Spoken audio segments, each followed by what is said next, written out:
Hello दोस्तों। तो स्वागत है आपका एक बार फिर से आपके अपने चैनल मैक टेक्नोक्रेट्स में। लास्ट लेक्चर में हमने वेक्टर एडिशन का ट्रायंगल लॉ पढ़ा था। तो आज हम उसी की एनालॉजी करते हुए एक और लॉ पढ़ते हैं, पैरेललोग्राम लॉ। तो आज की हमारी पहली हेडिंग हो जाएगी parallelogram law of parallelogram law of vector addition. ठीक है, parallelogram law of vector addition मतलब दो वेक्टर को ऐड करने के लिए एक और लॉ जस्टिफाई किया गया जिसको बोला है पैरेललोग्राम लॉ। अब ये लॉ क्या है?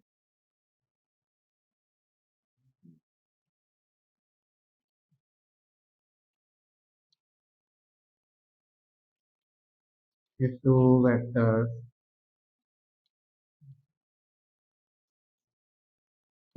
vectors represents two adjacent sides of a parallelogram, then its longer diagonal represents represents the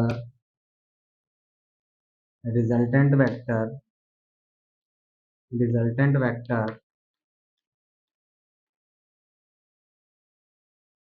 in magnitude as well as in direction. तो स्टूडेंट्स, इस डेफिनेशन को आप ध्यान से देख लीजिए। आपको इस चैनल के अंदर इतना बेहतरीन कंटेंट मिलेगा कि आप इससे अपने घर बैठे नोट्स भी बना सकते हैं। अगर आपके पास स्पेयर टाइम है तो आप अच्छे से 11th और 12th का 11th और नीट और जेईई का अच्छे से पूरा सिलेबस कर सकते हैं।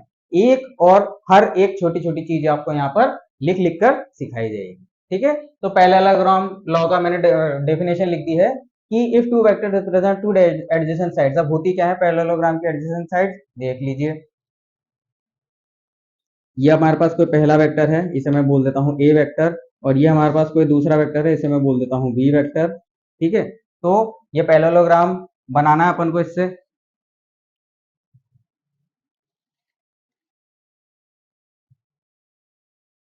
तो चलिए शुरुआत करते हैं एक पैरेललोग्राम से।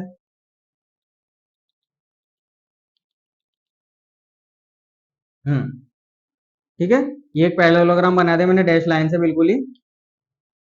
अब अकॉर्डिंग टू पैरेललोग्राम लॉ हम इसका एक साइड को एक वेक्टर ए से रिप्रेजेंट कर देते हैं और दूसरी साइड को दूसरा वेक्टर बी से रिप्रेजेंट कर देते हैं।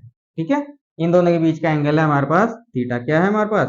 थीटा, इन दोनों के बीच का एंगल। अब according to this law in दोनों के बीच में इस पैरेललोग्राम का जो डायगोनल होगा, एक डायगोनल ये होगा और दूसरा डायगोनल ये वाला होगा। ठीक है, तो जो बड़ा डायगोनल होगा, तो इस वाले डेफिनेशन के अंदर हमको याद रखना है लॉन्गर डायगोनल वर्ड और टू एडजेसेंट साइड्स। ठीक है, तो लॉन्गर डायगोनल के ऊपर हम अपना तीसरा वेक्टर रख देंगे, लॉन्गर डायगोनल के ऊपर हम अपना तीसरा वेक्टर रख देंगे और ये जो वेक्टर है ये इन दोनों का रिजल्टेंट होगा, है ना। मतलब a प्लस बी का सम होगा जिसको हम रिजल्टेंट बोलते हैं। यही पैरेललोग्राम लो है, बस सिंपल। और क्या, इसके अंदर दो एंगल और डिफाइन होते हैं, ये पहला है अल्फा और दूसरा एंगल ये है बीटा। ठीक है, मतलब पहले वेक्टर से रिजल्टेंट कितना एंगल बना रहा है? अल्फा, और दूसरा वेक्टर से रिजल्टेंट कितना एंगल बना रहा है? बीटा। ओके, इनके लिए जो रेस्पेक्टिव फॉर्मूलाज हैं वो कुछ इस तरीके से हैं। tan अल्फा इक्वल टू, ये हमारे पास आ जाएगा बी साइन थीटा अपॉन ए प्लस बी कॉस थीटा।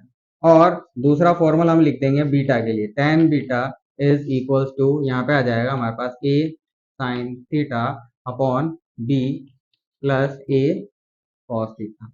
तो स्टूडेंट्स ये वाला फॉर्मूला हमने कल की क्लास में डिराइव किया था, उसी तरीके से इस फॉर्मूले को भी डिराइव किया जा सकता है।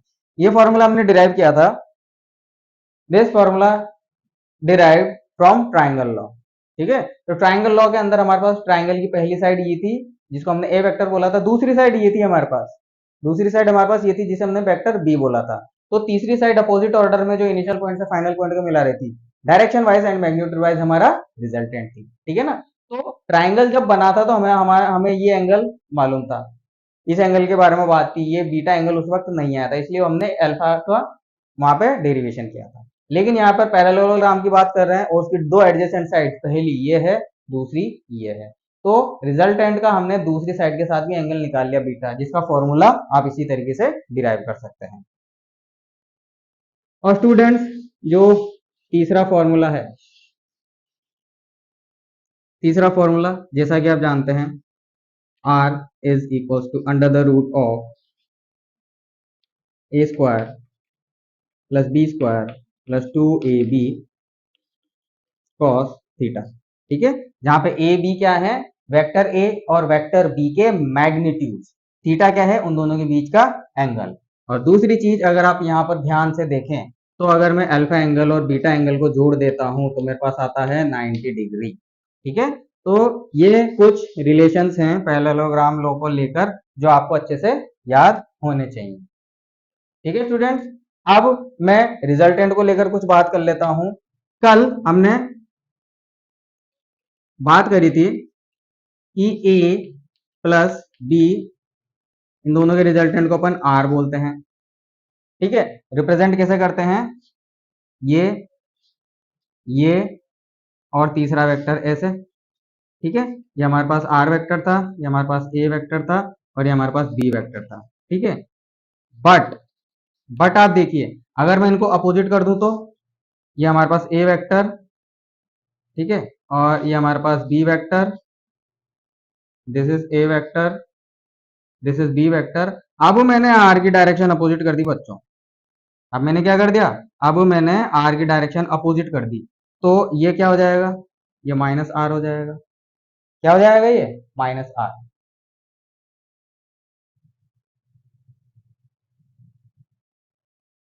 तो जब ये माइनस आर हो जाएगा तो इस इक्वेशन को इसको हम इस तरीके से लिख सकते हैं क्या, कि a vector plus B vector, इस आर को मैं इधर ले आता हूं तो ये हो जाएगा minus of R vector is equal to null vector. Null vector के बारे में मैंने भी आपको पिछले कुछ लेक्चरों में जानकारी दी है, तो ध्यान से देखिए, हम जब इस रिजल्टेंट वेक्टर को इक्वल टू के साइन के उधर ले जाएंगे तो ये माइनस आर वेक्टर बन जाएगा। ठीक है, माइनस आर वेक्टर मतलब हमने क्या करा, यहाँ पे रिजल्टेंट की डायरेक्शन जिधर थी उसकी अपोजिट डायरेक्शन कर दी, मतलब हमने अपोजिट वेक्टर अप्लाई कर दिया यहाँ पे। रिजल्टेंट का अपोजिट वेक्टर है ये, क्या है, रिजल्टेंट का अपोजिट वेक्टर, इसीलिए इसके आगे माइनस साइन लिखा हुआ है। तो आपने क्या देखा, आपने देखा कि जब किसी भी ट्राइंगल की तीनों साइड्स पे लगे हुए जो वेक्टर्स हैं वो एक साइक्लिक ऑर्डर में होंगे। कैसे ऑर्डर में, साइक्लिक ऑर्डर में। देखिए ये गया ए, फिर बी और वापिस आर। ठीक है, तो यहां से चले थे इधर, यहां से चले थे इधर, यहां से चले थे वापिस इधर, तो हम घूम फिर के कहां पर आ गए, इसी पॉइंट पर आ गए।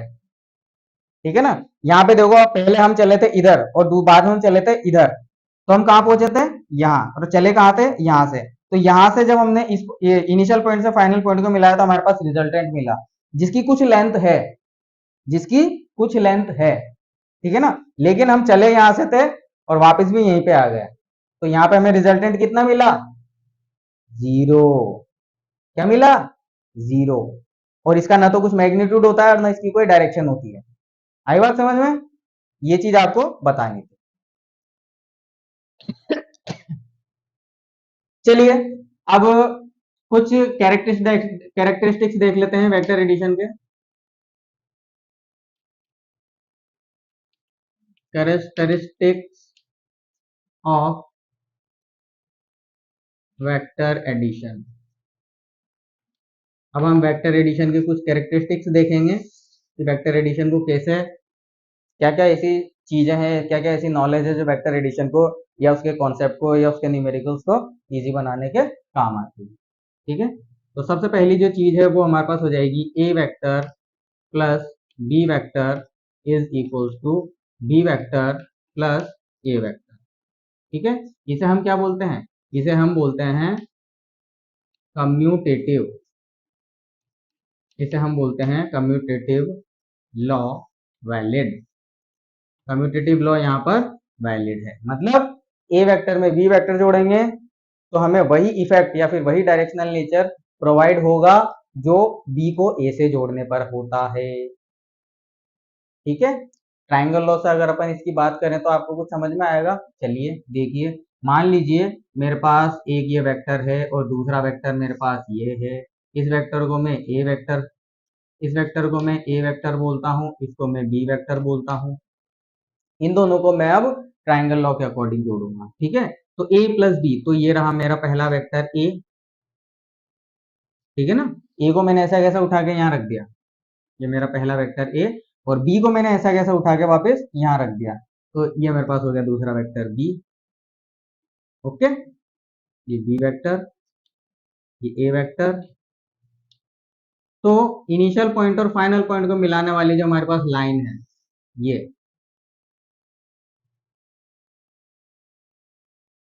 ये हमारे पास आ जाएगी A vector plus B vector. अब मैं इसके आगे ये वाला साइन लगा देता हूँ, डबल एरो वाला।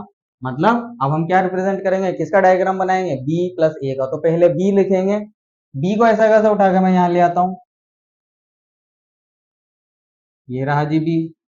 ठीक है ना, इतना लंबा था, ये इतना लंबा, ठीक है। ये रहा b, ये हमारे पास b आ गया है, b वेक्टर इस डायरेक्शन में। ठीक है, उसके बाद हमें इसमें क्या जोड़ना है, a वेक्टर। तो a को भी ऐसा कैसा उठा के ले आओ इधर, तो ये आ गया भाई साहब हमारे पास a वेक्टर। ठीक है, दिस इज, ये हमारे पास बी वेक्टर है और ये हमारे पास ए वेक्टर है और ये हमारे पास बी वेक्टर है। तो ये इनिशियल पॉइंट यहाँ से शुरू होते खत्म कहाँ करा, यहाँ पर। तो इसको जब हम मिला देंगे तो ये हमारे पास ये कौन सा वेक्टर आ जाएगा, B vector plus A vector. अब ध्यान से देखिए, इसकी लेंथ और इसकी लेंथ, इसकी डायरेक्शन और इसकी डायरेक्शन लगभग लगभग बराबर है। ठीक है, तो कम्यूटेटिव लॉ वैलिड होता है इसके अंदर। आप किसी भी वेक्टर की प्रॉपर्टी को उसके डायग्राम से बहुत अच्छे से प्रूफ कर सकते हैं। दूसरी प्रॉपर्टी हमारे पास आ जाएगी कि a plus b plus c, ये सभी वेक्टर्स हैं। ठीक है, plus equal to, equal to हमारे पास हो जाएगा इक्वल टू हमारे पास हो जाएगा A vector plus B vector plus C vector. ठीक है, तो इसको हम क्या बोलते हैं, इसको अपन बोल देते हैं एसोसिएटिव, एसोसिएटिव लॉ वैलिड। ठीक है ना, ये एसोसिएटिव लॉ यहाँ पर वैलिड होता है। मतलब आप इस चीज को भी डायग्राम से बना के शो कर सकते हैं। चलिए कोई से भी तीन वेक्टर हमें लेने पड़ेंगे, तो हम ले लेते हैं। पहला वेक्टर है हमारे पास ये, दूसरा वेक्टर है हमारे पास ये, और तीसरा वेक्टर है हमारे पास ये। ओके, तो ए बी सी इनको नाम दे देते हैं, ए वेक्टर, बी वेक्टर और ये सी वेक्टर। ओके, चलिए पहले बी प्लस सी को जोड़ना है हमें, तो स्टार्ट करते हैं। ये रहा हमारे पास बी बी, ये हमारे पास बी है, इसको ऐसा कैसा उठा के हम यहाँ पे लिया है, तो ये हमारे पास बी है। देन हमें सी जोड़ना है, ये रहा हमारे पास सी। ठीक है, ये क्या है हमारे पास सी, थोड़ा नीचे करना पड़ेगा। ठीक है, तो बी को मैं ऐसा कैसा उठा के यहाँ ले आया, ये रहा बी। ठीक है, देन बी में क्या जोड़ना है, सी। तो ये देख लीजिए, ये हमने सी जोड़ दिया। और उसके बाद सी में क्या जोड़ना है, ये देखो सी ऐसा कैसा यहाँ से, जितनी लेंथ इसकी है उतनी लेंथ इसकी है। ठीक है, सी के बाद हमें इन दोनों का रिजल्टेंट क्या आ जाएगा, बी और सी। ये बी था, ये सी है। ठीक है, ये रहा बी और ये रहा सी। तो इन दोनों का रिजल्टेंट मतलब शुरू हुआ था यहाँ से, खत्म हुआ है वहां पे, तो शुरुआत से अंत तक आप एक लाइन से इसको जब मिला देंगे तो ये हमारे पास क्या आ जाएगा, ये वाला ब्रैकेट बी प्लस सी। ऐसा ही होता है ट्राइंगल लॉ में। ठीक है, बी प्लस सी में अब हमें ए जोड़ना है। ए कैसा है, ऐसा, तो इसको ऐसा कैसा उठा के यहाँ पे ले आओ, ये लो, ये आ गया हमारे पास ए, ये देखिए ये हमारे पास आ गया ए। ठीक है, अब देखिए बी प्लस सी क्या था, ये वाला वेक्टर, ये बी प्लस सी, इसको हम बोल देंगे B vector plus C vector. उसके बाद उसमें ए जोड़ा तो स्टार्ट कहां से करा था, यहां से, खत्म कहां करा था, वहां पे। तो हमारे पास यहां से शुरू होगा एक वेक्टर और सीधा चल के कहां तक जाएगा, यहां तक। ठीक है, तो ये जो ब्लू कलर का है, ये हमारे पास ये है ए प्लस बी प्लस सी। कुछ आई बात समझ में? चलिए अब यहाँ पे वापस हम डबल एरो लगा देते हैं ताकि इसको भी प्रूव कर सकें। तो अब की बार हमें ए प्लस बी, ए और बी को पहले जोड़ना, तो ए को उठा के ऐसा कैसे रख देंगे, फिर बी को इधर रख देंगे। ठीक है, तो ये रहा हमारे पास ए। उसके बाद बी, बी को ऐसा कैसा यहाँ ले आएंगे, ये रहा हमारे पास B, this is the vector A, this is the vector B. अब सी को ऐड करना है तीसरे नंबर पे, देखो ए प्लस बी, ए प्लस बी का रिजल्टेंट क्या आ जाएगा, ये यहां से शुरू किया यहाँ खत्म किया, तो this is our a plus b. ये हमारे पास क्या है, ये हमारे पास है ए प्लस बी वेक्टर, ये वाला। अब इसमें हमें जोड़ना है सी, तो सी को ऐसा कैसे उठा के आप यहाँ पे रख दीजिए, तो ये देखिए ये हमने सी को ऐसा कैसे उठा के यहाँ रख दिया, ये सी वेक्टर है। अब ए प्लस बी, यहां से ये ए प्लस बी देन सी, तो शुरुआत हुई यहां से खत्म हुआ वहां पे, तो मैं इस पॉइंट को सीधे इस पॉइंट से मिला दूंगा, तो ये मेरे पास क्या हो जाएगा, ये वाला वेक्टर। तो देखिए इनिशियल केस में भी ये वेक्टर बिल्कुल सीधी वर्टिकल लाइन आ रहा था इस वाले केस में, और इस वाले केस में भी ये सीधी वर्टिकल लाइन आ रहा है। ठीक है, तो एसोसिएटिव लॉ भी इसके अंदर वैलिड होता है। इसको कई जगह पर डिस्ट्रीब्यूटिव लॉ भी बोल देते हैं। ठीक है ना, तो आप कंफ्यूज मत होइएगा। इस तरीके से आप ग्राफिकली सारे लॉज को वैलिड या फिर उनकी वैलिडिटी चेक कर सकते हैं। चलिए एक और कैरेक्टरिस्टिक्स देखते हैं। ठीक है, for theta equal to 0 degree, r is equal to r max is equal to a plus b। ठीक है, and for theta is equal to 180 degree, r is equal to r minimum is equal to a minus b। ठीक है, अगर यहाँ पे a बड़ा है तो, ठीक है, और b माइनस a, अगर b बड़ा है तो, जरूरी नहीं है प्लस माइनस में आंसर आ सकते हैं, तो आप एक ही चीज लर्न कर सकते हैं। ठीक है, ये दो कंडीशंस है कि मतलब जब दोनों वेक्टर्स के बीच का एंगल हमारे पास थीटा होता है तो दोनों वेक्टर्स ऐड हो जाते हैं, मैग्नीट्यूड ऐड हो जाता है। और जब दोनों वेक्टर्स के बीच का एंगल 180 डिग्री होता है, मतलब एक वेक्टर अगर इधर है तो दूसरा वेक्टर इधर होगा, मतलब अपोजिट डायरेक्शन में, तो उस केस में हमारे पास आर वेक्टर कितना आता है, मिनिमम। ठीक है, एग्जाम्पल एग्जाम्पल अपन ले लेते हैं, a equal to 3, b equal to 4। ठीक है ना,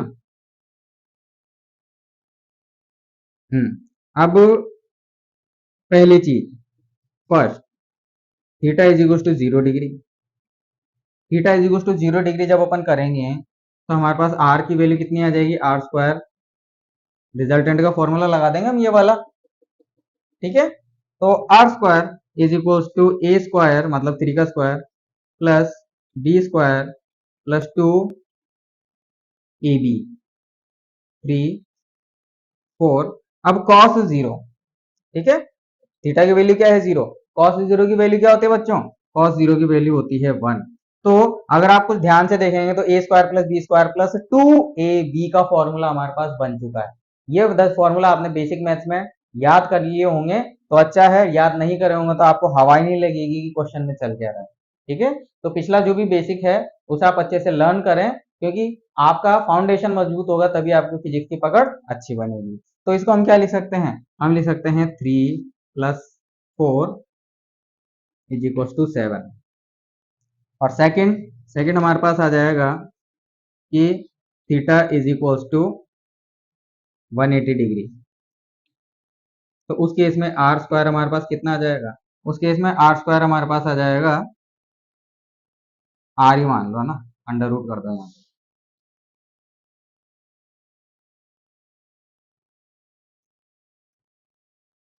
ये अंडर रूट ही था, ठीक है ना, equal to 7।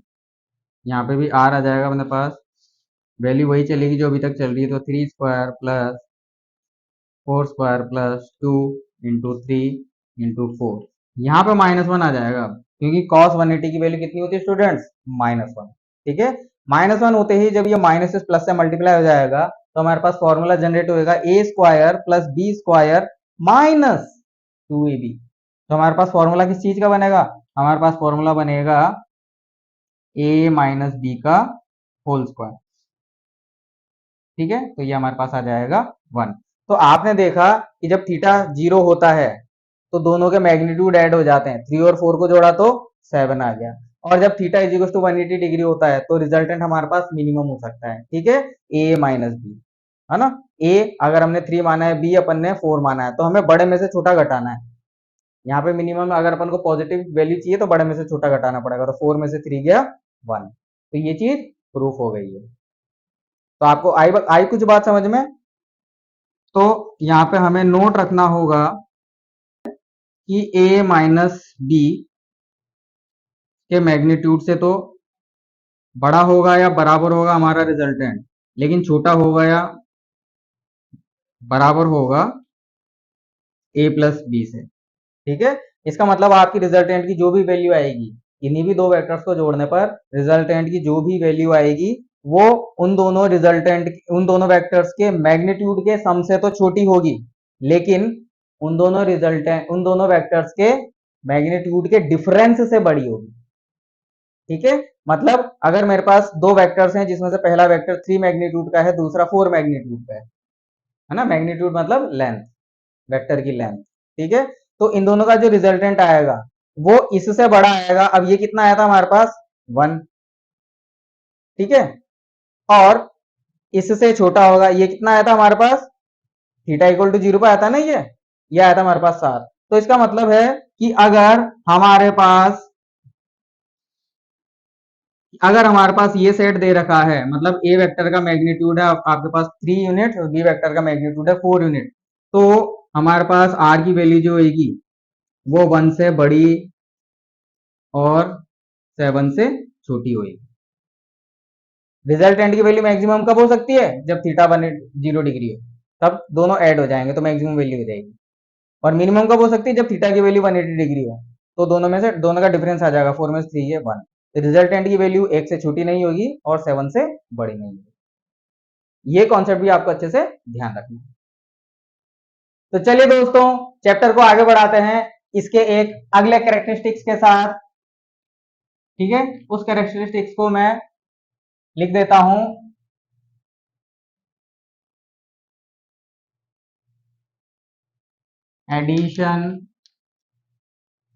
Addition of two equal magnitude vector. ठीक है, दो इक्वल मैग्नीट्यूड के वेक्टर्स का एडिशन अब हमको करवाना है। इसका क्या मतलब हुआ? Addition of two equal magnitude vector मतलब हमारे पास इक्वल मैग्नीट्यूड वाले दो वेक्टर हैं, उनके एंगल के बारे में कुछ बात नहीं की गई है, तो हम एंगल के साथ रिलेशन निकालेंगे। इसका क्या मतलब हुआ? इसका मतलब हुआ कि हमारे पास कोई ए वेक्टर है, उसका मैग्नीट्यूड बी वेक्टर के बराबर है और उसको हमने बोल दिया है ए। उसको हमने क्या बोल दिया है? ए। ठीक है, तो ए और बी दो अलग अलग वेक्टर हैं, लेकिन इनका जो मैग्नीट्यूड है वो दोनों का ए के बराबर है। मतलब ये 5 यूनिट तो ये भी 5 यूनिट, ये 10 यूनिट तो ये भी 10 यूनिट। ठीक है, अब चलिए डायग्राम एक बार ड्रॉ कर लेते हैं, जैसे ये और ये। ठीक है, तो इसकी लेंथ ए है हमारे पास और इसकी लेंथ भी ए है, या फिर इनकी वैल्यूज लिख लेते हैं, ये बी वेक्टर है और ये ए वेक्टर है। ठीक है, तो इन दोनों का जो रिजल्टेंट है कहां पर आएगा? अब आप देखिए,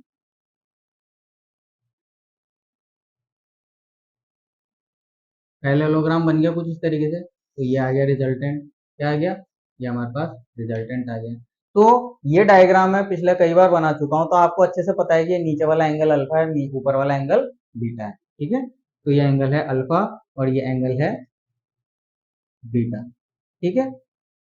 और ये जो पूरा एंगल था इन दोनों के बीच का वो कितना था, थीटा। मतलब ये वाला एंगल कितना था, ये वाला एंगल था अपने पास थीटा, क्या था, थीटा। अब चलिए हम फॉर्मूला लगा देते हैं। हमारे पास फॉर्मूला था r square is equal to a square plus B square plus 2ab cos theta. यही था हमारे पास फॉर्मूला। अब चलिए बात करते हैं आगे, हमें ये आर निकालना है।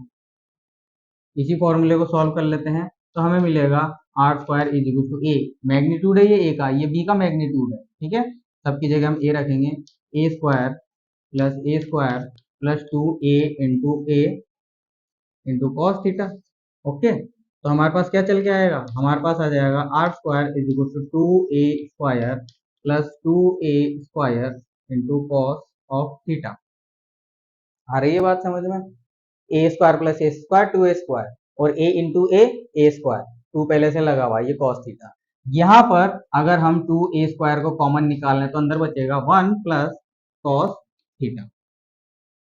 ओके, अब चलिए यहाँ पर हम एक ट्रिग्नोमेट्रिक आइडेंटिटी लगाएंगे। 1 प्लस कॉस थीटा किसके बराबर होता है, बताइए। 1 plus cos theta is equal to 2 cos square theta by 2, इसके बराबर होता है 2 कॉस स्क्वायर थीटा बाय 2। अब ये कैसे आया, ये आप अच्छे से प्रूव कर सकते हैं, बेसिक मैथमेटिक्स में मैंने अच्छे से समझा रखा था, ये फॉर्मूला लिख भी रखा था, ठीक है ना। कैसे आया, यहाँ पे लिख देता हूं, put cos 2 theta by 2 is equal to 2 cos square theta by 2 minus 1, ठीक है। ये रिलेशन आपको बेसिक मैथमेटिक्स में मिल जाएगा, मैंने ऐसा का ऐसा लिखा हुआ है ना। थीटा बाय 2 एंगल में हमने इसको कन्वर्ट कर दिया। तो ये हमारे पास आगे बढ़ाते हैं डेरिवेशन को, हमारे पास आ जाएगा are square is equal to 2a square into 2 cos square theta by 2। तो ये जनरली हमारे पास फाइनली आ जाएगा 2 टू द 4, तो 4a square cos square theta by 2। तो हमारे पास r की वैल्यू आ जाएगी under the root of what, इसका, तो 4a square cos square theta by 2। तो 4 का अंडर रूट होता है 2, a स्क्वायर का अंडर रूट होता है a, cos स्क्वायर यहाँ पे स्क्वायर है तो स्क्वायर से अंडर रूट हट जाएगा, तो cos थीटा बाय 2, ठीक है। तो हमें ये फॉर्मूला अच्छे से याद रखना है,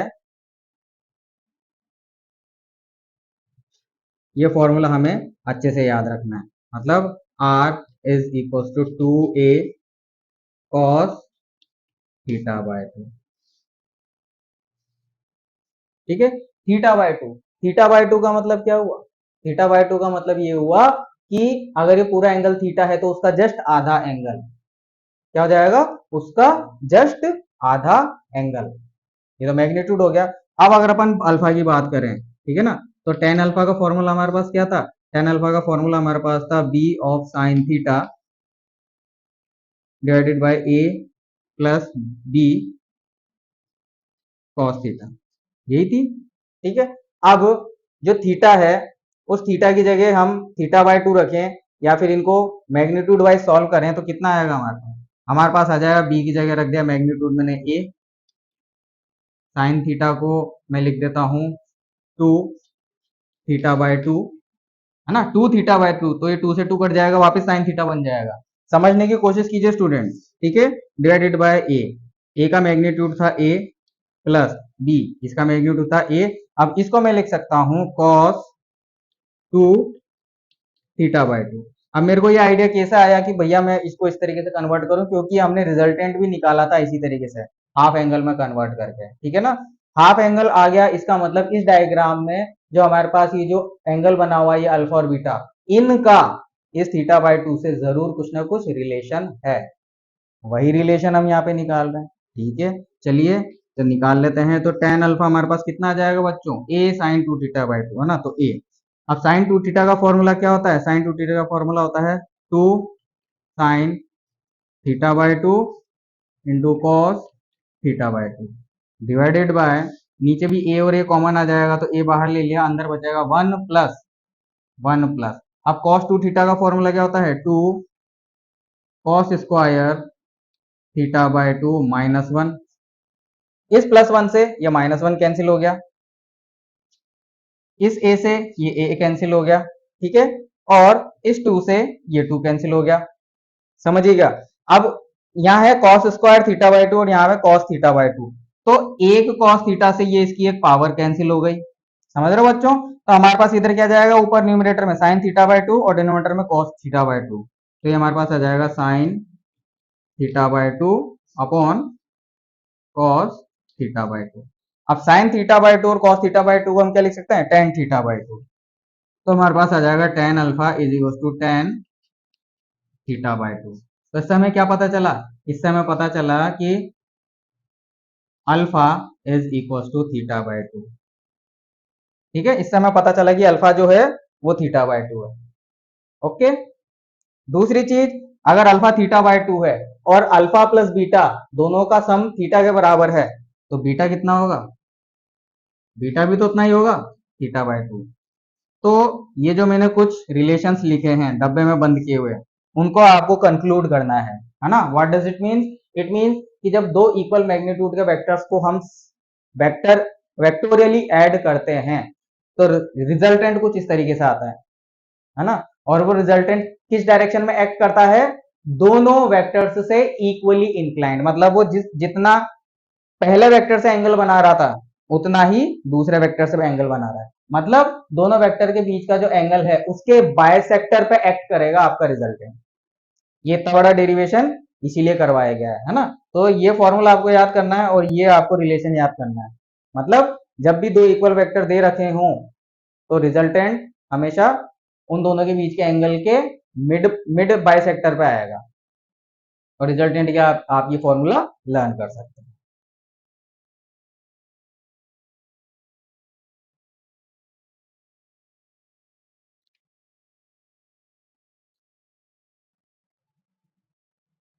अब चलिए बात करते हैं कि अगर वेक्टर अनइक्वल हुए तो क्या होगा, देख लेते हैं। ठीक है ना? तो यहां पे लिख देते हैं if magnitude of a greater than magnitude of b. ठीक है, मतलब पहले ये 5 यूनिट था तो ये भी 5 यूनिट था, जितना इसका मैग्नीट्यूड था उतना इसका मैग्नीट्यूड था, दोनों की लेंथ बराबर दिख रही है, लेकिन अब ए की लेंथ बड़ी है तो लो भाई ये हो गई हमारी ए की लेंथ बड़ी, और बी की लेंथ छोटी है तो ये लो हमारी हो गई बी की लेंथ छोटी। ठीक है, this is B vector, this is A vector. अब इन दोनों से हम एक बनाएंगे पैरेललोग्राम। क्या बनाएंगे हम इनसे? पैरेललोग्राम। ये देखो पैरेललोग्राम बन गया, बन गया। अब यहां से लेके यहां तक ये लॉन्गेस्ट डायगोनल है,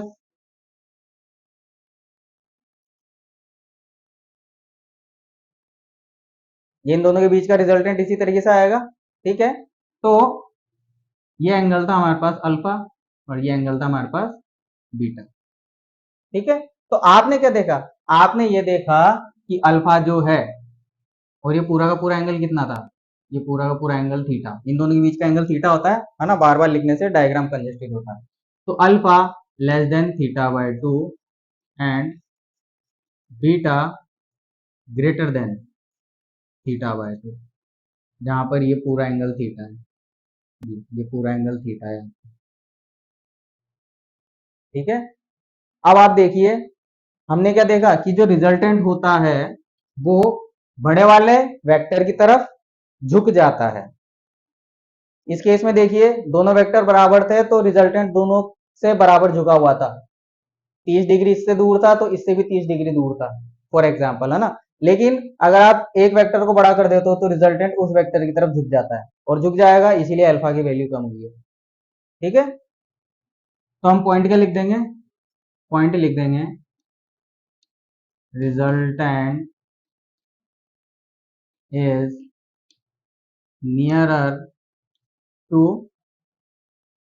बिगर वेक्टर, बड़ा जो वेक्टर होगा उसके पास होएगा।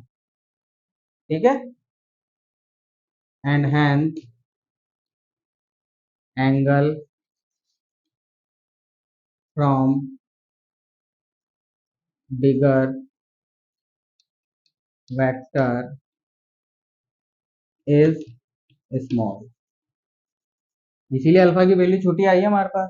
ठीक है, अब दूसरा केस कुछ अगर अपन इस तरीके से ले लेते हैं कि if B greater than mod of B greater than mod of A, मतलब अब की बार हमारे पास बी का मैग्नीट्यूड, वेक्टर बी का मैग्नीट्यूड बड़ा है वेक्टर ए के मैग्नीट्यूड से।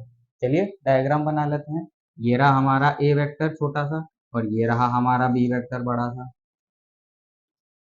ठीक है, पैरेललोग्राम कंप्लीट करेंगे।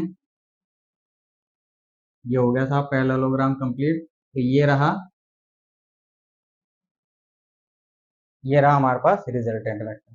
ठीक है, अब इस केस में आप देख लीजिए कि ये अल्फा एंगल बड़ा है और ये बीटा एंगल छोटा है और ये पूरा का पूरा एंगल ये थीटा है हमारे पास। ठीक है, तो यहाँ पे हमें क्या पता चला, यहाँ पे हमें पता चला है कि अल्फा जो है वो बड़ा हो जाएगा थीटा बाय 2 से,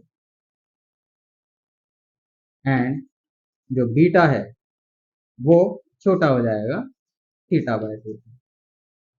ठीक है, तो ये वो केस था जब आपके रिजल्टेंट दोनों के बीच में बिल्कुल सिमेट्री पे था। लेकिन जब ये वाली जो लाइन है ये तो दोनों के लिए ट्रू है कि रिजल्टेंट हमेशा बड़े वेक्टर के पास रहेगा। तो देखो इन दोनों में से बड़ा वेक्टर बी है तो रिजल्टेंट बी की तरफ शिफ्ट हो गया है ना। और उस करस्पॉन्डिंग ये जो एंगल्स हैं इनकी वैल्यूज भी छोटी बड़ी हो सकती है। तो क्वेश्चन में वो आपसे कुछ भी पूछ सकता है कि इस वाले रिजल्टेंट इस वाले वेक्टर से कितना एंगल बना रहा है, उस वाले वेक्टर से कितना एंगल बना रहा है, कौन सा एंगल बड़ा है कौन सा एंगल छोटा है, एटसेट्रा एंड एटसेट्रा। ठीक है,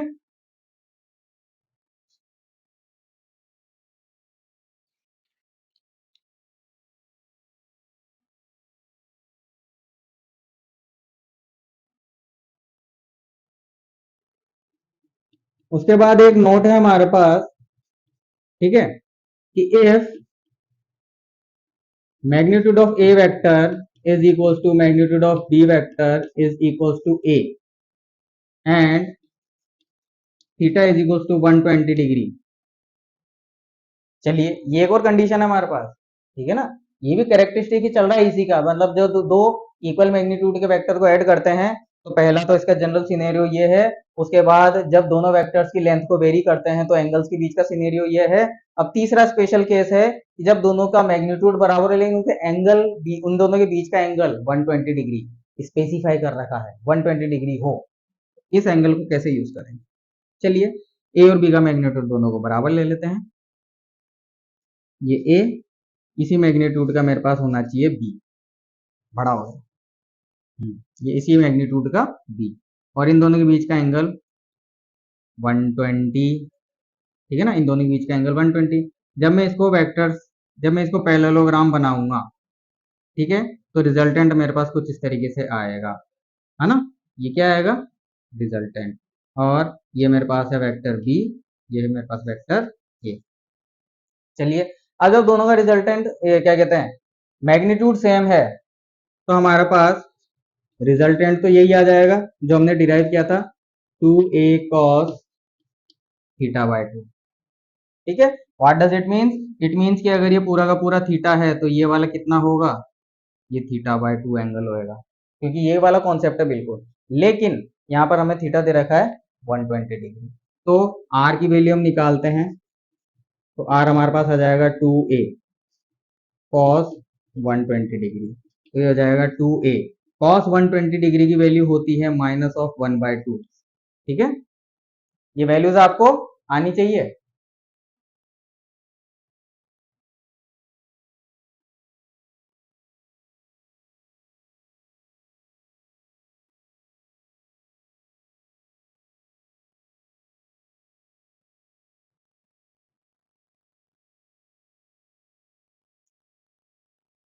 2a और cos और cos 120 डिग्री की वैल्यू होती है 1/2। तो हमारे पास r की वैल्यू कितनी आ गई, r की वैल्यू हमारे पास आ गई a। इसका मतलब ये जो लेंथ है वो इसी के बराबर है। तो जब ये वाली कंडीशन होती है, ठीक है, तो क्या होता है, तब हमारे पास ए वेक्टर का मैग्नीट्यूड, बी वेक्टर का मैग्नीट्यूड और रिजल्टेंट का मैग्नीट्यूड, है ना, या फिर यूं बोल दें कि a vector plus B vector के सम का मैग्नीट्यूड सेम हो जाता है if theta equal to 120 degree. तो ये रिलेशन एक स्पेशल रिलेशन है, इसके ऊपर डायरेक्ट क्वेश्चन बन के आ सकता है ना, और कई बार आया भी है। तो मेरे प्यारे विद्यार्थियों, आज के लिए सिर्फ इतना ही।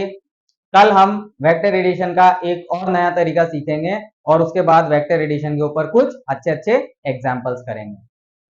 अगर आपको इस चैनल का कंटेंट अच्छा लगा हो, फिजिक्स समझ में आने लगी हो, देखिए बच्चों, मैं आपसे कहना चाहता हूं कि जब तक आप अपने हाथ से पेन नहीं चलाएंगे, अपने हाथ से खुद कैलकुलेशन नहीं करेंगे, बैठकर पढ़ाई नहीं करेंगे, ठीक है, मतलब कुल मिला के कहने का मतलब है ये है कि आप अपने खुद के मन से मेहनत जब तक नहीं करेंगे, फिजिक्स सीखने में इंटरेस्ट डेवलप नहीं करेंगे, तब तक फिजिक्स नहीं आ पाएगी। इसलिए प्यारे दोस्तों, इस चैनल को मैं आपके सामने लाया ही इसलिए हूं क्योंकि जो चीज हर जगह पर एक लाइन में समझा दी जाती है, उस एक लाइन के पीछे भी हम यहाँ पर 10 मिनट खराब करते हैं, बोर्ड का पूरा यूटिलाइजेशन करते हैं, उसे डायग्राम की सहायता से, ग्राफ की सहायता से बोल बोल कर डिफाइन करके डेफिनेशन लिख के डब्बे में बंद करके फॉर्मूला को याद करवा के आपको सिखाया जाता है। ठीक है, तो इसी प्रकार से जैसे मैं मेहनत कर रहा हूं, वैसे ही उम्मीद करता हूं कि आप भी मेहनत करें। तो इस चैनल पर आने के लिए शुक्रिया दोस्तों। चैनल अगर आपको पसंद आया हो, कंटेंट समझ में आता हो, तो इस चैनल को लाइक, शेयर और सब्सक्राइब जरूर कीजिएगा। थैंक यू दोस्तों।